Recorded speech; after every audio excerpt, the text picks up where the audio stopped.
दोस्तों, corporate and economic law का paper हो गया। मैंने आपको 106 पन्नों की कंप्लीट रिवीजन की पीडीएफ दी थी, एमसीक्यू, एमक्यूपी, पीवाईपी, और मैंने कहा था एग्जाम से 2 दिन पहले सिर्फ ये पढ़ना, कुछ और करने की जरूरत नहीं है। हमने कर दिखाया दोस्तों, एक भी सवाल ऐसा नहीं है जो वहां से बाहर से आया हो। Everything is here from there, right. फटाफट एमसीक्यू का पेपर सॉल्व कर लेते हैं। सवाल था what is the validity of the real estate contract. ये अल्ट्रा वायरस था दोस्तों। आंसर होना चाहिए वॉइड एब इनिशियो। हालांकि वो रेटिफाई हो सकता है but answer void ab initio होगा। कंपनी 50 लाख रुपए का लोन रीपे करेगी अगर अल्ट्रा वायरस है। Answer is no due to lack of board approval. Company will not pay the loan of ultra vires transaction even when the bank was unaware. तीसरा सवाल था कि प्रोस्पेक्टस में मिस स्टेटमेंट है तो क्या होगा। Answer is C, civil and criminal both liability will be there. चौथा प्रश्न था कि क्या 12% शेयर होल्डर माइनॉरिटी वाले कंप्लेंट कर सकते हैं ऑपरेशन की रिलीफ के लिए। यस, 10% चाहिए होता है, 12 है, तो यहां पर answer is B, yes, directly under 241 they can go and apply. Statutory auditor, 5वां question, but of course practicing CA, so C is the right answer.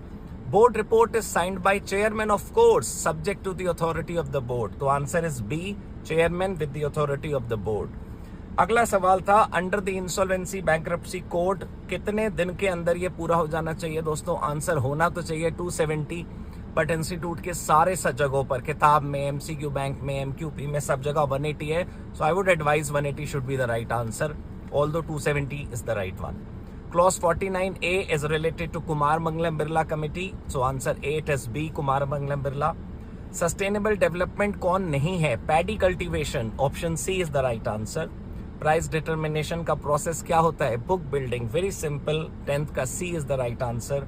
11th is B, UPSI share हो सकती है legitimate purposes के लिए।